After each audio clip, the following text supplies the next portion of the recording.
God, one of those days, guys. One of those days. Hope you're all doing fantastically well. It is Connor here, and we are back with your Newcastle United preview.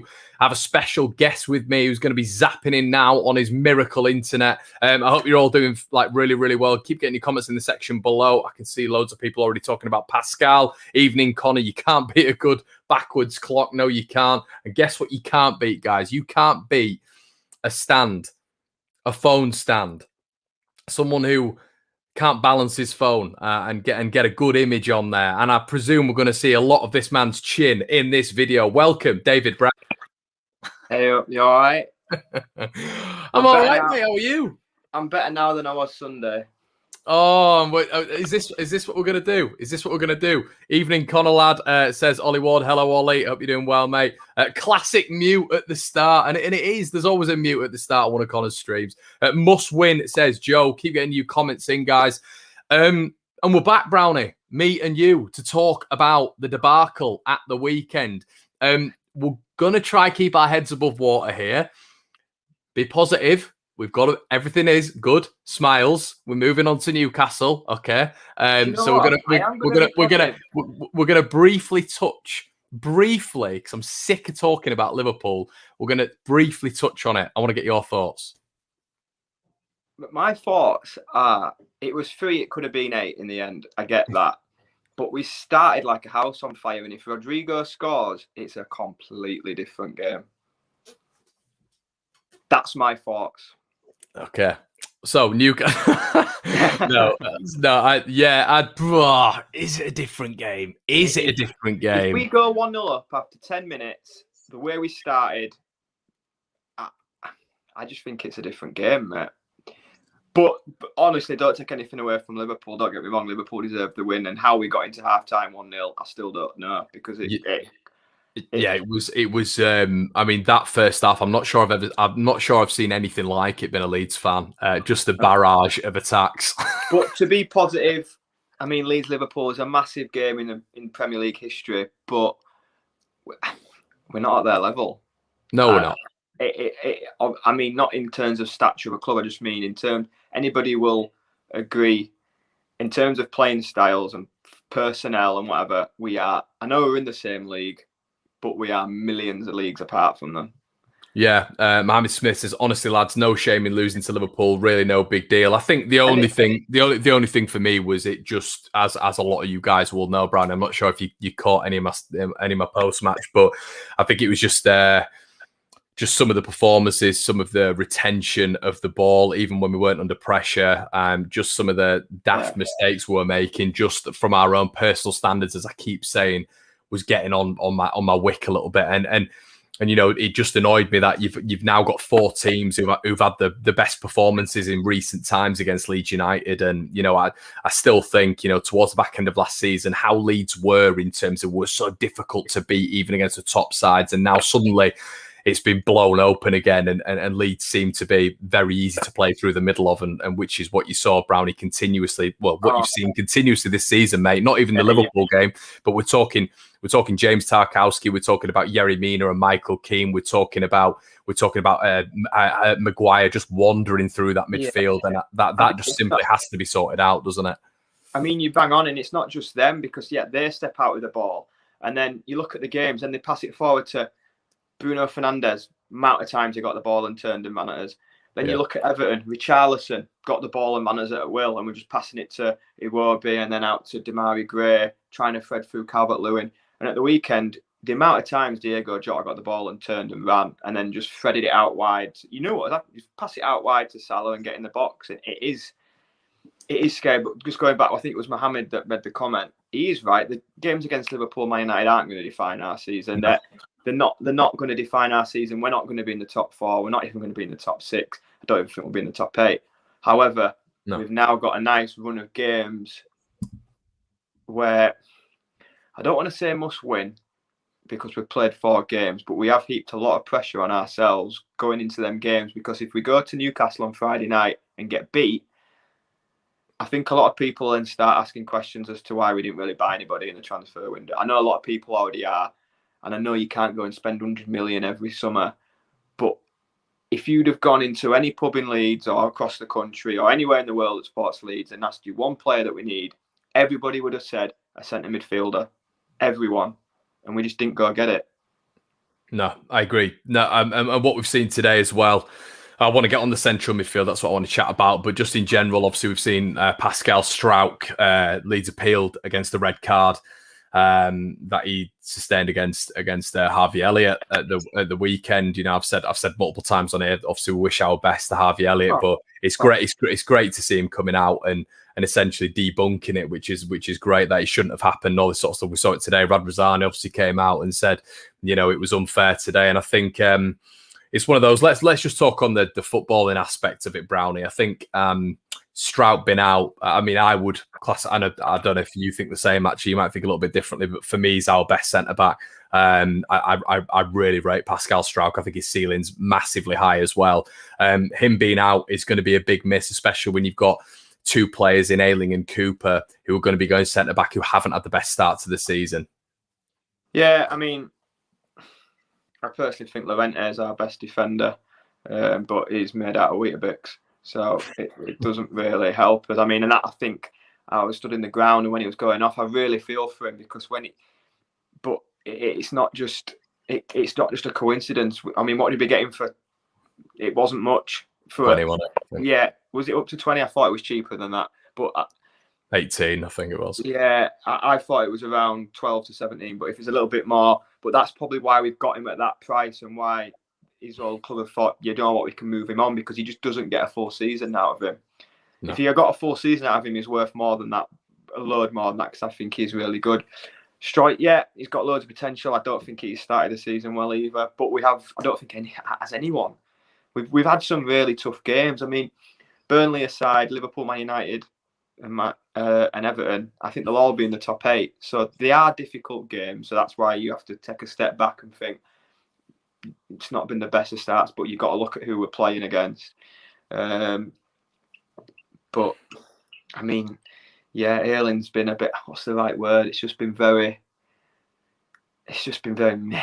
And it's just very un-Ayling-like. He's just, like you touched on at the start with the passing and sloppiness. I think he's very guilty of it. A lot of his balls inside are getting cut out.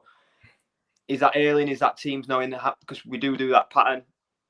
Throw it out to Ayling into a centre midfielder, lay off, and then the one round the corner. And that's our pattern of play. I don't want to say we've been found out, but it'd be very... I think the word you're looking for, the word you're looking for is Leeds. In a sense, when we, you know, you look at the formation that we set out every single game, you look at the personnel that we have every single game, it's predictable, isn't it? Yeah. As a fan sat in the ground, you know, when Meslier gets it, he's going to try and chip it to Ayling. That is what he's going to try and do. If that's not on, he'll pass it into Llorente or Cooper or Striker. But we always look to chip it into Ayling, then a ball into middle, then round the corner for Rafinha. Now, if we can see that, professional football managers are going to see it. But yeah, could Ayling coming inside help us out, because he hasn't been getting forward as much as he does? But then again, you look at the teams we've played. Obviously, can we get forward when you've got Salah, Jota, Mane, and then look at Man United, Rashford, Greenwood. I know Rashford didn't play, but that quality of winger running at you. Everton have had Damari Gray and Iwobi and that on their sides. And has he been allowed to get forward? I don't know, but it's an interesting one. Will Shackleton go in there? Because I wasn't Shackleton's biggest fan, but I think during pre-season and when he's come on, he has looked to get forward quite a lot. So I don't know.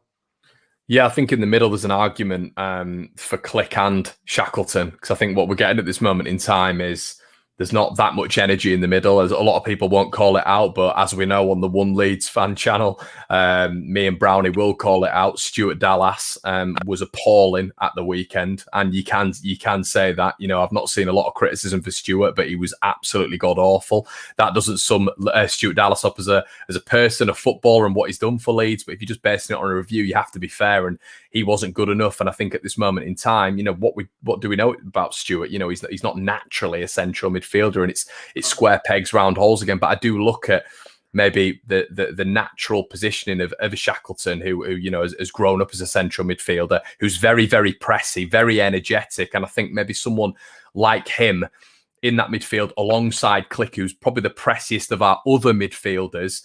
And then we give the ball to our creative players going forward. That could really facilitate Leeds. I think at this moment in time, where like you were just saying there, Brownie, like we were just saying just previously, it's very, very predictable, and a Shackleton Click base would be quite interesting. Yeah, I mean, Rodrigo at the weekend, I thought he'd come off at half time, but I thought it'd be Click going in there because it just looked like we needed someone to get about. I didn't get the Roberts substitution. I don't think anybody did. You can give me, he carries the ball. He looks to want it. Every footballer wants the ball. Everybody wants to go and get it. I don't think he had a bad game, but he's in there to create, and he should have scored again. Him and Rodrigo, for me, just not doing it at the minute. Again, it's the personnel team we're playing against. It goes back to that. Was Rodrigo brought in to be a 10 for me? Or was it that Bamford was that good? He just couldn't drop Bamford, and he had to get Rodrigo in the team somehow. I think as well. What I will say about, and Soren's right here for Dallas, there is personal issues. He didn't play in 3 games for Northern Ireland, so maybe he's been affected there. But that is a good caveat, to be honest. And maybe he does need taking out the firing line. Who knows? Who knows what's going on behind the scenes? Leeds have to manage it well, don't they? Yeah, of course. I mean, only Stuart Dallas will know if he's mentally right to play. Oh, yeah.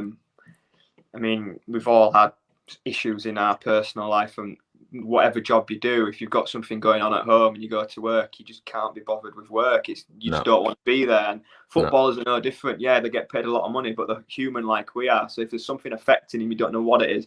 Could have had could split with a missus, it could be an issue with his kids, someone could have died, could be anything. So in any walk of life, if you have a issue at home, of course it affects you. But that's where Stuart Dallas has to be honest, like he was with Northern Ireland. Look, I'm not in the right frame of mind to play. I can't play. So that's where it comes down to him in that respect. But yeah, for me, it's just in that midfield. We're just not. I always say, to win a game of football, you've got to win the battle first. You've got to win the battle and earn the right to play, and we just ain't. I mean, I thought Calvin Phillips was immense again, and he's in midfield on his own at the minute.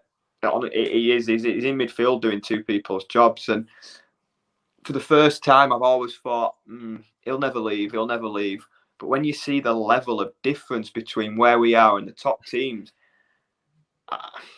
that's why I'm really annoyed about us not kicking on when we finished 9th. Yeah, we overachieved and finished higher than where we should, but we've got to 9th, so that's another chance to then go on again. And when you see Radrizzani coming out by going, we'll be in Europe in 3 years, not with what we got, we ain't. And that is where we're at.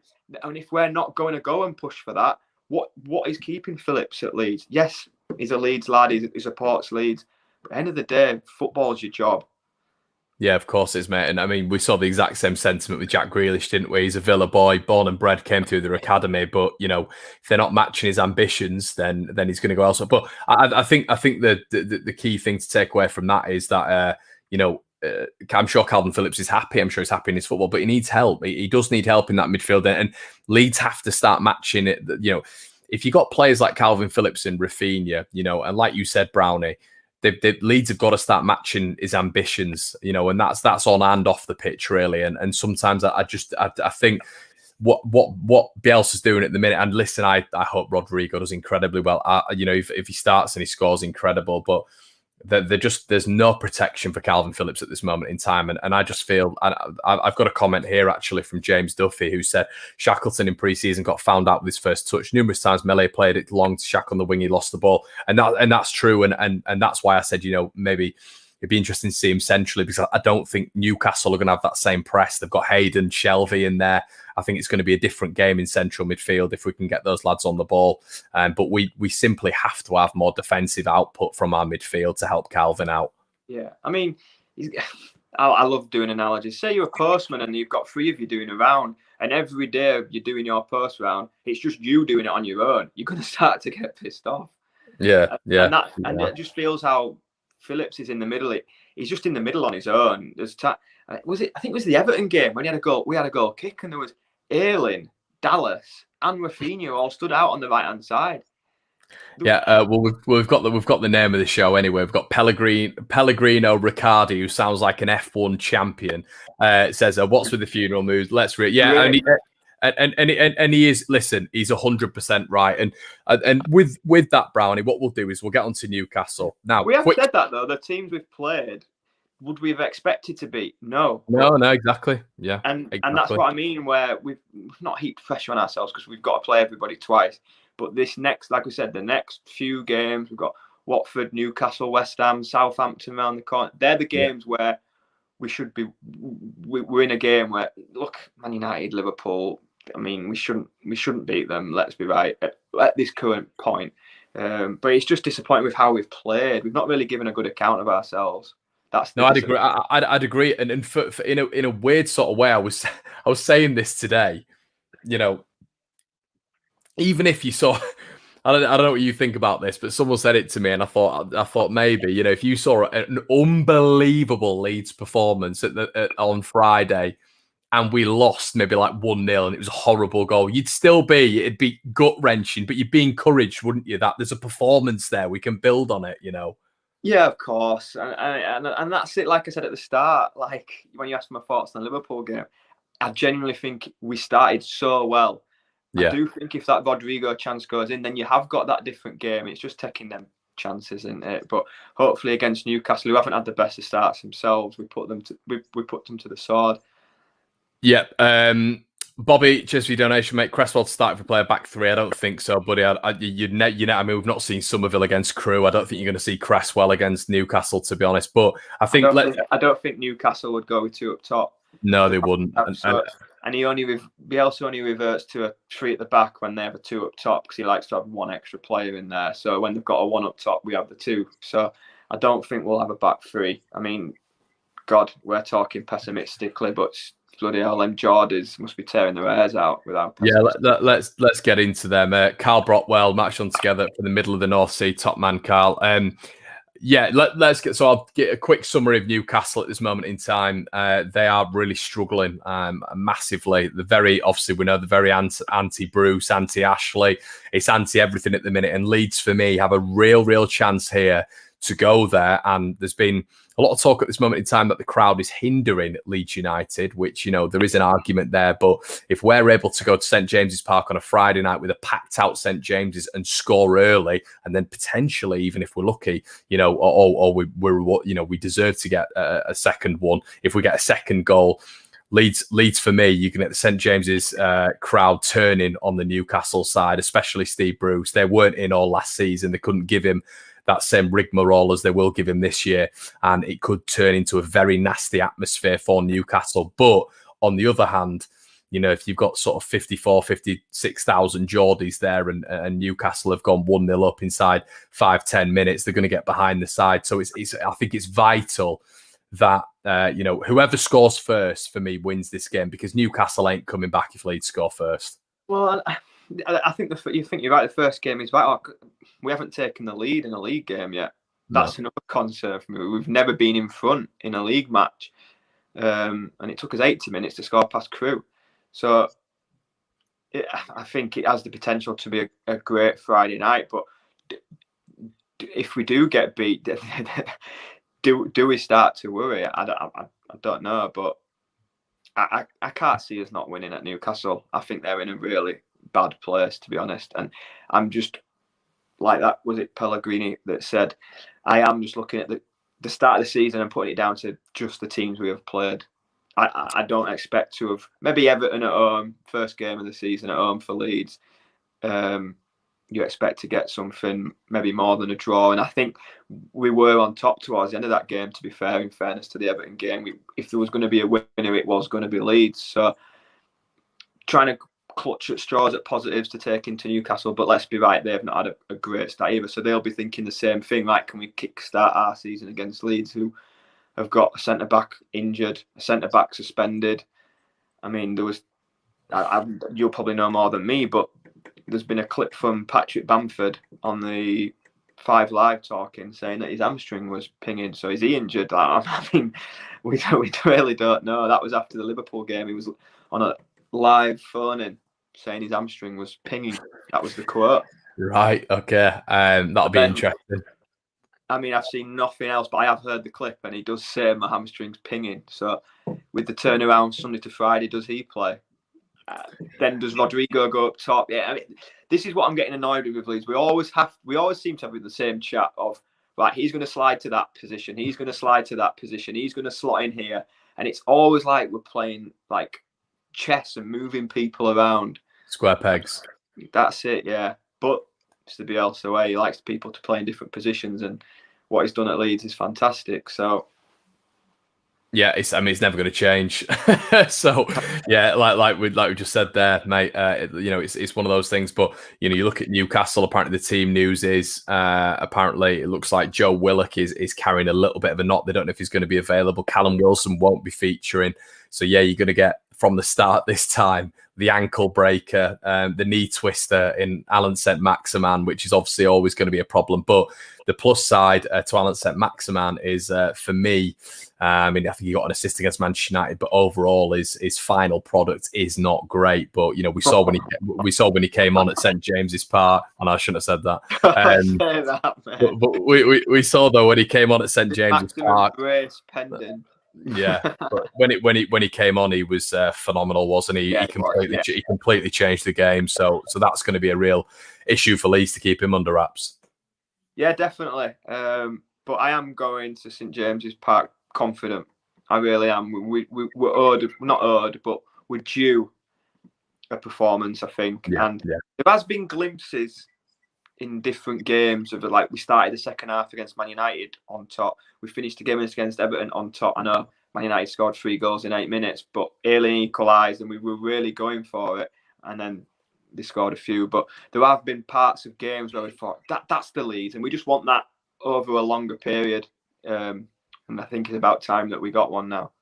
Yeah, and I also don't think Brownie and everybody in the chat as well, I don't think there's no plan for Newcastle. Every Newcastle fan with a sane brain would also say there's no plan, there's no philosophy. All that will happen with Newcastle, and I've watched them a couple of times this year, is they'll sit deep and then look to counter-attack, which is notoriously been Leeds' problem. But the problem with Newcastle is you have to be able to defend, which they can't, which is only going to help Leeds. Yeah, I do have the feel it as that. I think you're right. I'm going to, like I said, Newcastle confident that we can get a couple of goals and it'd be comfortable. Yeah, I am too. Let me know what you think in the comment section below, guys. Let us know what you think in the comment section below as well.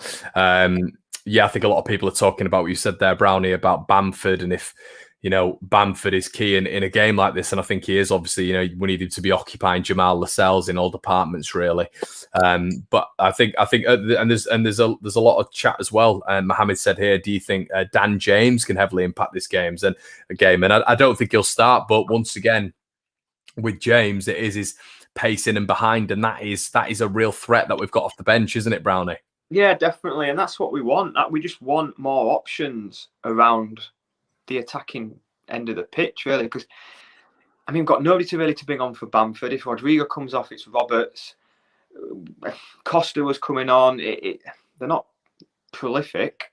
That's fact. So it's just another attacking option, which, like you say, pace terrifies people. Like, look, when St Maximin came on against Leeds at St James's last year, it's like bloody hell. And I think that James does have that factor to his game. So yeah, I think you're right. I don't think he will start, but after Liverpool, well, there's going to be changes because obviously Llorente is injured. But I wouldn't be surprised to see 2 or 3 changes. Oh, really? What are you thinking? I just think, what's the right phrase? I know Bielsa's loyal, so probably not. But if I was I would make 2 or 3. I really would. I think some people have got too easy street where they know they're going to play. Yeah, I agree. Yeah, that's interesting. That I think, and that's what I was talking about with Click and Shackleton. Just something fresh, something not predictable. Because at this moment in time, you look at Leeds and you think, if they are to go to St James's Park, even Steve Bruce is going to be able to sort of fashion who's going to be able to play, who's going to be playing for Leeds United. But I guess if those players do play at their optimum level, Brownie, then we're going to be able to beat Newcastle. Yeah, and it is a massive game. It is massive. Like I said, I'm not saying it's must win in terms of points for the season, but in terms of confidence and whatever, if we don't win, 5 games we won't have won a game in the West Premier League. West Ham next. Yeah, and then it goes into 6. So it's only a big game in that sense of we need that win on the board. I think it'll just settle people down. That anxious sloppiness that we mentioned around is that because we haven't got a win on the board yet? And obviously, would you take a draw? I always say no, but after 75 minutes, if we were losing, definitely. Yeah, a little bit of it.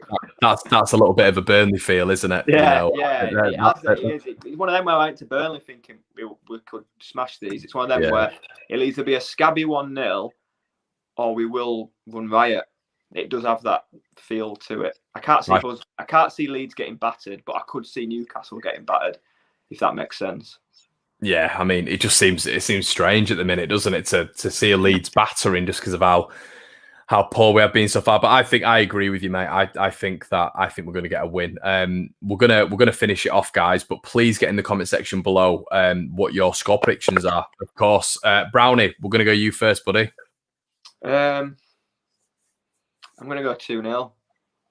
2-0. So Leeds aren't going to concede. So the new centre-back partnership's just going to be rock solid. I just don't think they've got much. Attack is the best form of defence in this game for me. Yeah, I think you're right. I think they will sit back, and I think they will be pragmatic. And I just think, I know we don't really perform well against that, but it's maximum break. That's it. But other than that, there's no, like you say, no Callum Wilson. I 2-0. Yeah, I think it will be comfortable. Someone, I was just going to, Andy K said, and this is so true, how our outlook will change if we win. I'm telling you, mate, we win this game, everyone will be talking about top 6 and top 7 again. That's how tight the league is. It's a bit bonkers. I mean, I looked at the Championship last night and I couldn't believe how tight everyone was. I mean, if Stoke win tonight, they can go top.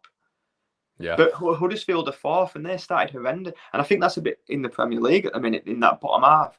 A couple of back-to-back wins and you're mid-table. Yeah, 100%. I'm going to go with a Darren Wong 7-0 win. I will do the next show in a Newcastle shirt, mate. They're going to say the nude then. I don't know which I prefer. But yeah, I just think it'll be. What do you think? I just think it'll be comfortable. Yeah, I mean, to be honest, mate, I said that for the Burnley game. That's why I'm a little bit tentative with it. Obviously, St James's, it's a special ground. It's one of my favourite grounds. It's going to be a tough atmosphere. But I think if we score early and we blow them away really, really early, that crowd is going to turn, and Bruce is going to start getting it big time. And I think that is when they could fold and Leeds could get a couple of goals. So I'm going to go. I think they'll still score towards the end. I think there's still going to be a period, and let's not be naive. There's going to be a period in this game when Newcastle, as always against Leeds United, there is normally a team who has a 20-25 minute spell, and it's whether or not they can capitalise on that. I don't think they will, because I don't think they've got the quality. So I'm going to go 3-1 Leeds win. And what a Friday night that would be. What are you going? What? Are you going to St James's? Why I? Why, man? Good. Yeah, I think you'll have a better view because I think you're like touching heaven, aren't you, when you're there? But you get nosebleeds. You get nosebleeds up there. Yeah, I think we'll be comfortable, and then it just settles. I just think that first win is so important. It'll just settle us all down. Fans, players, everyone. I mean, because obviously fans, you know what fans like. We're all getting tentative, but then like Pellegrini said, you've got to Maurizio, yeah, you got to take a step back and then just think we're not on the same level as Liverpool. We shouldn't be winning. And at times we at the first 10 or 15 minutes we looked good, and then it just was that they've scored. Oh my God, we're never going to get back into this field. And I think the players, it looked like that from the players, so anxious. So I just think that first win will settle us down, and what a place to get it. Yeah. Good just stuff. Before you finish, what's your thoughts on Firpo? I think it's difficult at this moment in time to. Sorry, mate, I'm just deleting a clown from the chat. Absolute mug. Sorry, he's just putting the old turkey flag and the knife. So that's his. Some people are strange, aren't they, Brownie? Some people are strange. He's got a profile picture there as well, so that's very, very odd behaviour. But anyway, we'll ignore that. I could think of better things to be doing with my time than just going Yeah. random chat and putting turkey flags. But that just shows what a sad little life he leads. But back to what we're talking about again? Firpo, because I actually think when he actually got to one-on-one with Salah, I thought he held him up quite well. But the problem for me was, at times, the gap to him was so... I don't know if he was trying to overcompensate with the centre-backs, but when Jota got the ball, Salah and Firpo at times were like 15 yards apart. There was just so much space to Salah. But I don't know. I guess it's better to judge him when we've played the teams around us, I guess, because, again, we've played some good teams and he's been up against some good wingers, hasn't he? But I mean, as a team, we haven't got up the pitch as much, but I just don't see him getting to the back to their opposition box as much as Alioski did.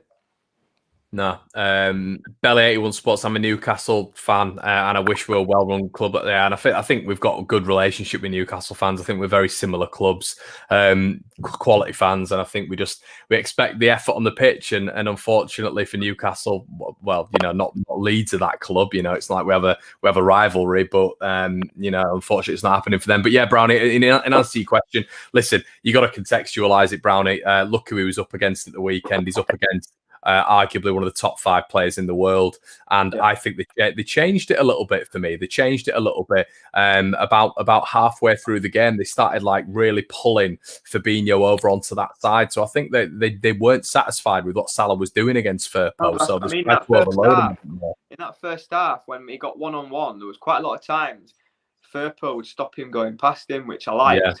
It was just that massive gap to him at times. And I just, like I said, I don't know whether that was compensating on Cooper, trying to tuck around him because he had Mane to contend with when he got that early yellow card. I don't know. Yeah, definitely, mate. But listen, we'll leave it there. Me and Brownie will be back. We'll try to do a post-match. I'm sure we can do a post-match, Brownie, actually, to be fair. We'll do one on... either Friday night or Saturday morning. That's what we'll do if you're about. If we win, we'll do it Friday night. If not, I'll chuck my phone in the time. So, guys, thank you so much for joining. And as always, we will see you in a bit. Cheers.